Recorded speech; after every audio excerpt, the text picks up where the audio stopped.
que nous nous sentons faibles et que l'envie d'abandonner surgit, il est très important de nous rappeler que la force réside en nous, même dans les moments les plus difficiles.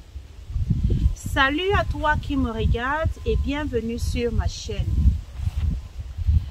Aujourd'hui, je vais partager avec toi qui me regarde sur quelques conseils pour t'aider à ne pas abandonner lorsque tu te sens faible. Oui, alors, en premier point, tu dois te rappeler de tes objectifs. Oui, le rappel des objectifs. Vous devez vous reconnecter à vos objectifs et à vos aspirations. C'est très capital. Souvenez-vous de la raison pour laquelle vous avez entrepris cette démarche, de ce qui vous motive et vous inspire. Gardez ces objectifs à l'esprit et visualisez le résultat final que vous souhaitez atteindre. En deuxième point, réfléchissez au gros ou bien au projet réalisé. Réfléchissez au projet réalisé. Vous devez prendre le temps de réfléchir au projet que vous avez déjà accompli. Oui, même les projets les plus petits. Célébrez ces réalisations et rappelez-vous quels sont le fruit de votre persévérance et de votre détermination. Ces réussites passées peuvent vous donner la confiance nécessaire pour continuer d'avancer. La confiance pour de ne pas baisser les bras. En troisième point, vous devez trouver du soutien. Ne sous-estimez pas le pouvoir du soutien et de l'encouragement des autres personnes. Parlez à des amis, à votre famille ou encore à des mentors de vos difficultés. C'est vrai, aujourd'hui, beaucoup de gens ont peur de parler de leurs difficultés, de peur d'être jugés, de peur d'être vu comme une personne faible, une personne diminuée. Non, n'ayez pas honte de parler de vos difficultés, mais sachez à qui parler de vos difficultés. Quelle est cette personne dans la famille à qui tu fais confiance, que tu peux lui parler de tes difficultés? As-tu un mentor à qui tu peux parler de tes difficultés?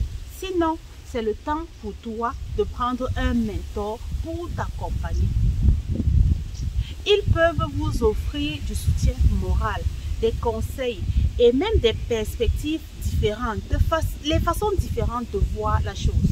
Vous n'êtes pas seul dans votre parcours. Et partager vos épreuves peut vous aider à les surmonter. En quatrième point, pratiquez l'autocompassion. Oui, c'est quelque chose de très capital. Soyez gentil envers vous-même. Beaucoup de personnes de nos jours sont tellement dures envers eux-mêmes. Soyez gentil envers vous-même. Comprenez que tout le monde connaît des périodes de faiblesse et des périodes de doute. Si vous avez une personne dans votre vie qui vous dit qu'il n'a jamais eu des périodes difficiles, c'est qu'il n'a jamais eu, ce qu'il ne vous dit pas la vérité. Moi-même qui vous parle, j'ai traversé plein de périodes difficiles et c'est ça qui fait de nous des personnes uniques. C'est ça qui nous rend spéciales. C'est notre histoire qui nous rend spéciales. Si nous ne traversons pas ces moments de faiblesse, nous ne connaîtrons jamais le succès. Du moins, nous n'allons pas vivre une vie épanouissante en connaissant le succès. Traitez-vous avec compassion et bienveillance, en vous encourageant et aussi en vous donnant de la permission de prendre du temps pour vous ressourcer lorsque cela est nécessaire.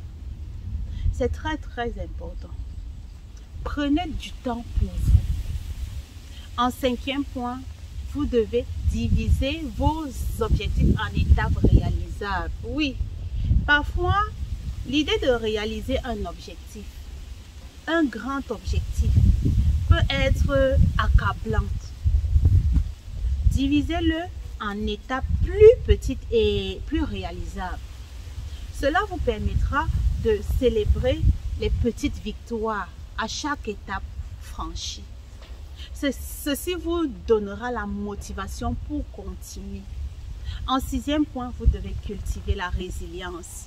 Waouh, j'aime bien ça. Cultiver la résilience. La résilience, c'est quoi? C'est la capacité à rebondir après un échec ou bien des difficultés.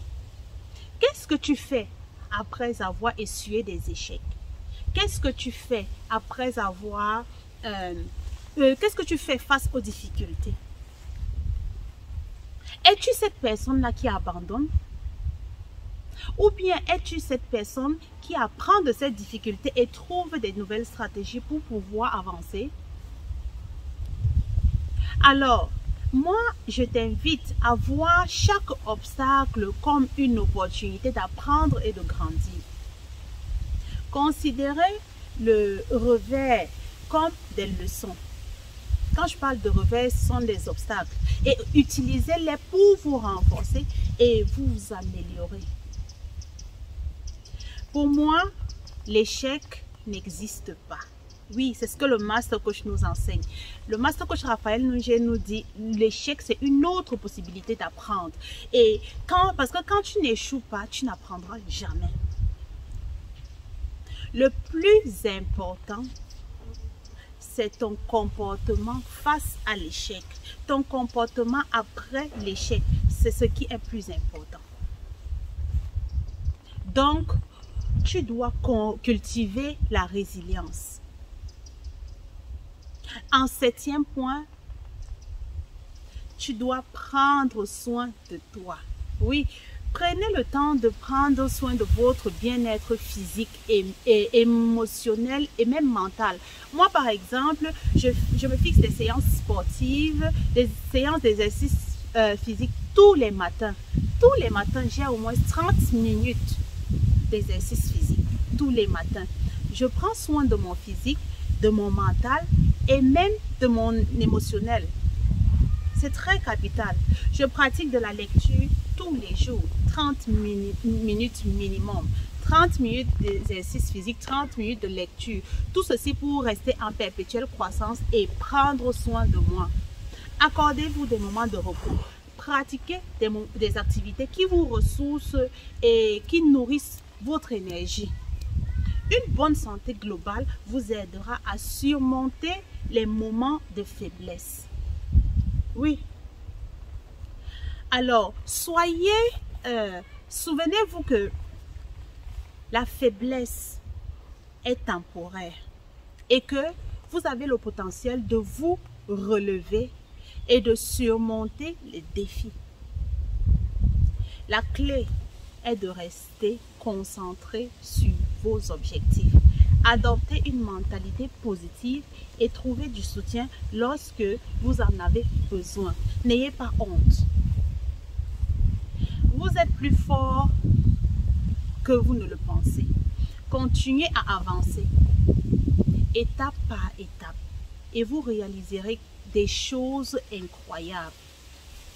Je crois en toi qui me regarde en ce moment et en ta capacité à surmonter les moments de faiblesse. Ne baisse pas les bras, car tu es capable de réaliser de grandes choses. Alors, merci de m'avoir écouté et j'espère que cette vidéo t'a plu. N'oublie pas de liker, de poser un commentaire et surtout de souscrire pour qu'à chaque fois que je poste une nouvelle vidéo, tu reçois des notifications. Et à très bientôt sur une nouvelle vidéo. Bisous. Bye bye.